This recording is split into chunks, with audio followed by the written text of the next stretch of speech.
Okay, Ben and Tracey, Everything But The Girl. You've got a new album out called Idlewild. Very good it is too. Thank you. It's your fourth album. It's your fourth album, and it's yet another change of style for you. I mean, why do you keep on changing styles? It just seems to us the obvious thing to do, really. I mean, once we've made one LP, nothing would interest us less than to do the same one again. And I think especially if you're the people making the record, you don't realise how much time you actually spend listening to that record, from the writing of the songs. By the time you've recorded it, gone out on tour with it, you know, had the single, done the video, you're just completely sick of it. So, I mean, it just seems obvious that you just want to do something completely different, start afresh and say, you know, what can we do now? Okay, so why is the album called Idlewild? There's no answer to these kind of questions. There just isn't. You know, over the year that we're writing an LP, we have breakfast time conversations about, you know, what should we call this one? And we sort of build up lists of nice titles, and that's about as far as it goes. And then at the end of it, we just pick the one that we like the best. I think also during the recording and all the time in the studio, one of the titles just seems to naturally suggest itself to the mood of the LP. So, you know, I mean. What's the name Idlewild conjure up? Well, it's actually the original name of New York's airport, which is now, I think, JFK, isn't it? But it used to be called Idlewild. It was one of those things I saw on a TV programme once. Someone was talking about Idlewild Airport, and I just thought, well, this is incredible. The Americans have this wonderful knack for naming their places with a kind of poetic imagination that seems to reveal itself nowhere else in their entire culture. And I think, you know, there's just so many American place names that would just make great song titles or LP titles. So in the life of Everything But The Girl, what happened, can you just recap what happened after Baby the Stars Shine Bright came out? After it came out, we toured a little bit in this country and Europe and had a very short visit to America. And then we came home and spent a couple of months twiddling our thumbs, because that seemed to be the end of it. Once we'd finished that touring, I mean, that was pretty much that chapter wrapped up. So then we started writing songs for the new LP, which took quite a long time, and we had a long period over last year, 1987, when we were waiting around to start recording. We were waiting for various producers who, for various reasons, couldn't do it. So in the end, we just went in and did it ourselves. Ben produced it, and we started recording sort of at the end of 1987. So did you use the same musicians you were on tour with to record the album? We changed our band again, which is again something we've done with every LP, had new musicians, which I think helps with the sort of attitude of trying to make them sound different. If you have different people playing it, you automatically get their different personalities coming through, their different styles. So it's a whole new band again. Okay, now you're going out on a UK tour quite soon, I believe. Who's going to be in the band with you then? Well, we've kept largely the musicians who are on the LP. So Damon Butcher, who's he first played with us when we did some sort of low-key concerts at Ronnie Scott's last year, and he's playing all the pianos and synthesizers and things. Steve Pearce, who's on the LP, on bass, and his man on drums. Rhythm sections tend to go around in pairs, so Steve's man is a guy called Steve Sanger, so he's drumming for us. And possibly we're hoping to take Pete King, who has played alto sax for us for just years and years, and he's like the UK's best, but he's one of the old school, and he's a bit of a ditherer, so I don't know whether he's going to say yes. And after the UK tour, then what happens then? Well, nothing's planned yet. I mean, the usual setup is then you go on to Europe and then hopefully to America. I mean, for a group like us, everything depends on demand, really. There has to be enough people who want to see us and enough encouragement and support from the record company for us to be able to afford to go there. So I mean, it depends. We are in that unfortunate position where we are sort of still on that cusp of like cult and mainstream. So people expect quite a professional approach from us because we have stepped out of the cult status. But it's quite hard for us to maintain a sort of mainstream image, if you like, with our shows and stuff, because often there isn't the money there unless someone at the record company gives us some. But don't you think part of that problem is caused by you changing styles with every record? Well, it's partly that, and also it's because I think people have very high expectations of us as musicians, and to come from a sort of independent scene background, but to come through playing music that's obviously influenced by jazz and all those kind of things, and people start saying, here's a really classy group, and they expect you to have the best musicians, and the best musicians are the most expensive, and people don't often seem to make that connection. We used to get criticised a bit in the past, people wanted to see us out on the road with top flight musicians, and we just couldn't afford to do it. We just couldn't afford those people. So it is a dilemma, really. This is the first album you've produced entirely on your own. I mean, Ben, how much pressure did you feel under? Absolutely none at all.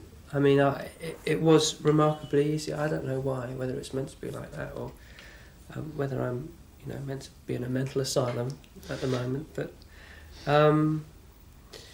the atmosphere when we recorded it was fantastic. We did it with an engineer called Jerry Boys, who's been around for years. I mean, he's one of the old school, and he has a brilliant quality to him where he suggests in the studio that he hasn't got a clue what he's doing, which is like brilliant.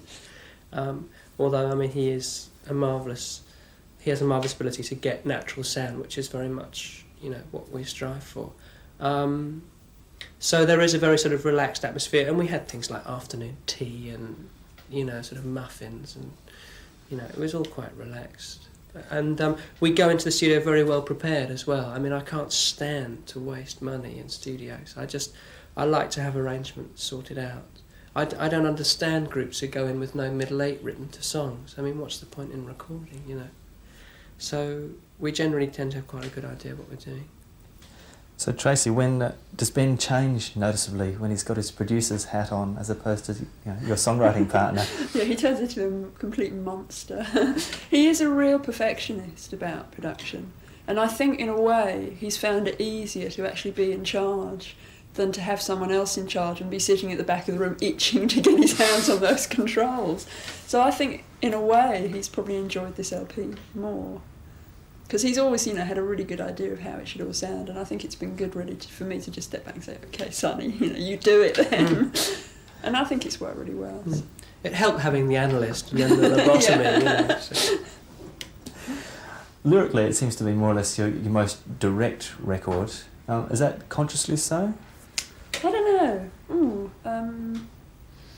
They're all quite direct, really. There are sort of various themes that run through our songwriting that really have always been there, and people tend to divide our records up and sort of section them off in terms of their lyrics and say, Eden was love songs and Love Not Money was political and Baby the Stars was about glamour. And I'm always really wary of that because I think there's so many themes that run through them all. There are love songs on Love Not Money, and there's, a couple of what could be termed political songs on Baby the Stars. So, the themes tend to remain pretty much the same. Yeah, you were saying before about people saw Love Not Money as being a political thing. With Eden, they saw you as like student bedsit types, and there was the glamorous element on Baby the Stars Shine Bright, which all of those kind of things you probably helped yourselves in your approach to the media with developing that. So how do you want to be perceived with this record? It's really I don't know. If we were to worry about that, then you just spend endless sleepless nights and turn up with bags under your eyes everywhere you ever went. So you just do what you do in that year, and then someone tells you what you're doing. It's for other people to judge who we are and what we look like and why we do these things. I don't know why we do it. It's another thing I always think is true when a group's LP comes out is that for the public or for the critic, you only see that group at annual stages, and it's very easy in that case to see, what has actually happened to the band. It's like, but when you're living and breathing it every day, and it just sort of gradually evolves, and you don't quite notice what you're doing, but you obviously end up having changed. It seems to me it's a bit like putting on weight. Like if you put on weight every day, you don't notice it, and suddenly, about 6 months later you look back at an old photograph and you think, God, you're fat, you know. You know what I mean? And you have changed, you've put on a stone, but you haven't noticed it. So it's a bit like that. I mean, you can tell us that, you know, we're, you know, heavy metal, and I'd probably believe you. I think the longer we do it, the thing that occurs to me most is that in terms of the way the public perceive you, it seems to be more and more important that you're perceived as a kind of fully rounded human being. And I find that's always what is most missing from the images of you that are presented. And that's what distresses me most, is the way that, as I say, people section parts of you off and say, this year you're being political, this year you're being this year you're being that. I mean, you know, we're 25 years old now. I'd like people to be able to perceive us as human beings who could, you know, be interested in politics, you know, go to the cinema, have a love life, and all these things are just part of everyone's lives, you know. I mean, if you look at film directors or theatre directors or anyone involved in other art forms, you don't look at Francis Ford Coppola's latest film and go, God, this man's obsessed with war. You know, is there nothing else to this man's life? I mean, you go back and you realise that, you know, he's made, you know, Paths of Glory, which is, that's Stanley Kubrick. You're talking about... Yeah, I mean, like, we'll take Kubrick, for example. Kubrick's made Paths of Glory, which is a war film, The Shining, which is a horror film, 2001, sci-fi, you know. I mean, these are all elements to people's lives. I mean, Woody Allen has that same sort of, you know, that sort of catalogue that when you put it together, it seems to make complete sense. And, I mean, it is awkward in the pop climate because, I mean, Annie Lennox once said, you're only as good as your latest single. I mean, that is your existence. And I'd like to think that there was something a little more long-term.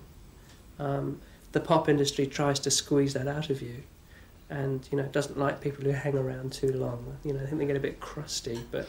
So do you not feel that comfortable in the pop industry?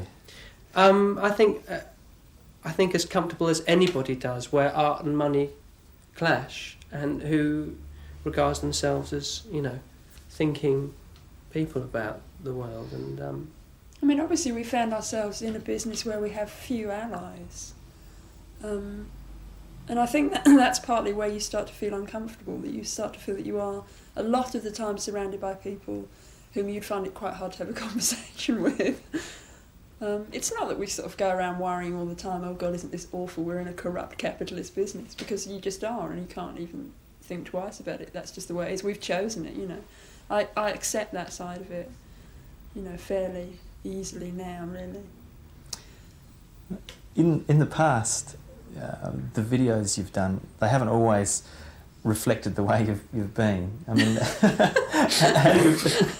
you could say that. How do you feel about these early days, the video for that? Well, I really like it. I mean, it's one of my favourites that we've done because I think it is quite sort of low-key in a way. I mean, I like the sort of black and white sections of us just standing around and running about on cliffs and everything. And I've always felt that aspect to us was really nice, that you could see, you know, Ben and Tracey just looking like they were on a day off rather than in the studio all the time. The videos that we've done that I've been least happy with are the ones that everyone around us seems to think are the best, because they're the ones that show us looking most like a pop group. And they're the ones that I get home and put on and think, oh, you know, this is just awful, I can't watch it. I mean, there's a quality to all the black and white sections in this video, for example, and it's happened before, which is quite cinema verite. I mean, it's very sort of like, you know, very real life, if you like. And basically pop music is not real life. Pop music is a fabricated life where, you know, the contrasts are stronger in black and white shots, where the colours are bright and vibrant. And, I mean, perhaps that's the difference, you know, between Everything But The Girl and, you know, the general atmosphere that surrounds pop music nowadays, that we, I suppose, try to inject something a little more cinema verite, if you like, into our work. And that is at odds with, you know, the balloons and bright lights of pop music.